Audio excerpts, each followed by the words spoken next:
concerne toute l'automatisation du processus, allant de l'intégration des données météo améliorées à l'activation d'actions automatiques au sein de l'entreprise.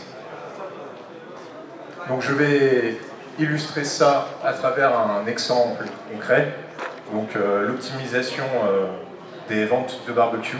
Donc ça parlera à tout le monde. Donc dans le logiciel, nous avons 3 étapes principales.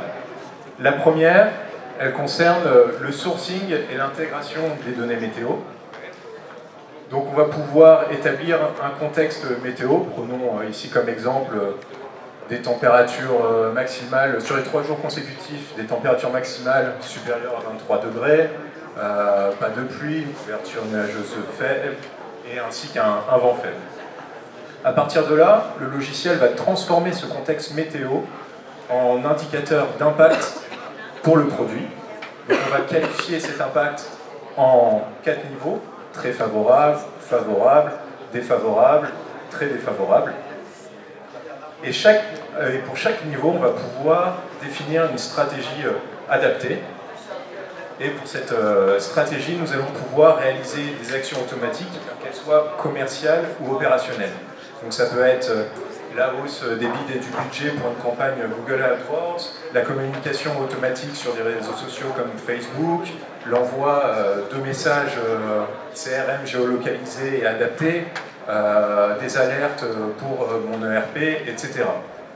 On va pouvoir réaliser ces actions automatiques, soit via notre technologie Plug and Play, qui va pouvoir réaliser ça de manière totalement automatique dans notre logiciel, soit vous allez pouvoir réaliser ça en récupérant via notre API les indicateurs d'impact. Vous allez pouvoir intégrer dans votre DMP et optimiser vos propres algorithmes en interne. Donc chez Metigate, on transforme les variations de météo en opportunités pour les entreprises du retail. Je vous remercie.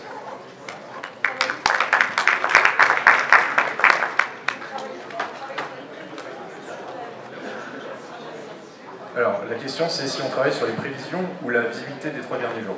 Alors nous, on travaille sur l'impact météo, par exemple dans le cadre du retail, sur une série de ventes d'un produit.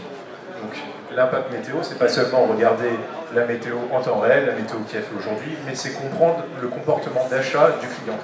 Donc pour cela, on regarde à la fois les jours passés, on remonte jusqu'à 10 jours, et on va jusqu'à 10 jours. Donc on travaille à la fois lors de nos analyses de météo-sensibilité sur des historiques météo, qui sont des relevés de météo, de stations météo, ainsi que nos propres historiques, et sur des données prévisionnelles également.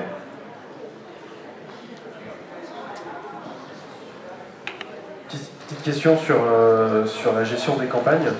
Vous faites une campagne AdWords, il fait beau, vous voulez vendre plus de barbecue et vous voulez augmenter par exemple le prix du clic sur vos annonces. Vous pouvez aller jusque là en disant je voudrais augmenter de 20% mon coût par clic pour cette annonce. Oui, tout à fait. On va par exemple définir un produit sur le logiciel qui va nous ressortir des niveaux d'impact en fonction des jours, et on va pouvoir paramétrer pour chaque niveau d'impact, c'est-à-dire très favorable, favorable, défavorable, très défavorable, un ajustement du bid correspondant, ainsi qu'un ajustement du budget, et personnaliser également les annonces. On va pouvoir définir une stratégie par niveau d'impact.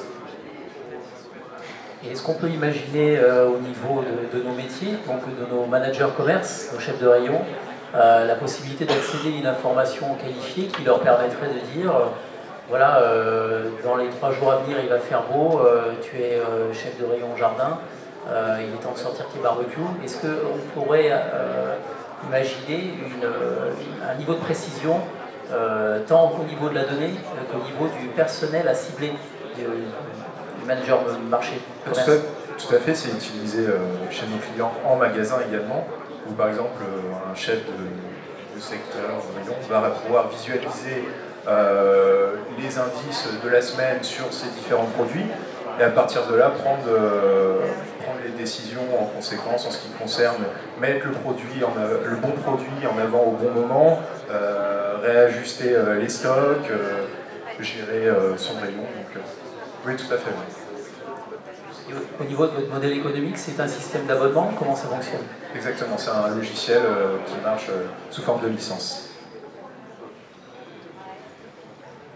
C'est par nombre d'utilisateurs, c'est ça? La licence? La licence va dépendre de beaucoup de choses, souvent par magasin, et après ça va dépendre de la zone, du nombre de produits, de la complexité, ça c'est... Très bien.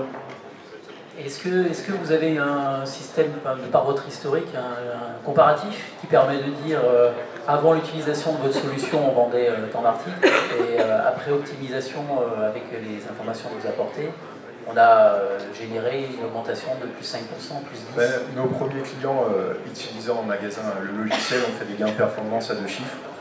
Donc on est très contents et du coup on prolonge cette aventure. Je ne pourrais pas être plus précis sur les métriques évidemment.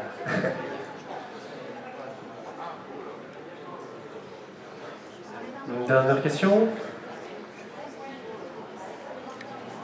Bon, pas de questions, très bien. Bon, merci beaucoup, merci d'avoir assisté à cette session de pitch. N'oubliez pas que vous pouvez voter pour les meilleures startups. Il y a une urne qui est disposée à l'entrée. Donc je vous invite à aller participer et faire votre petit vote. Merci à tous.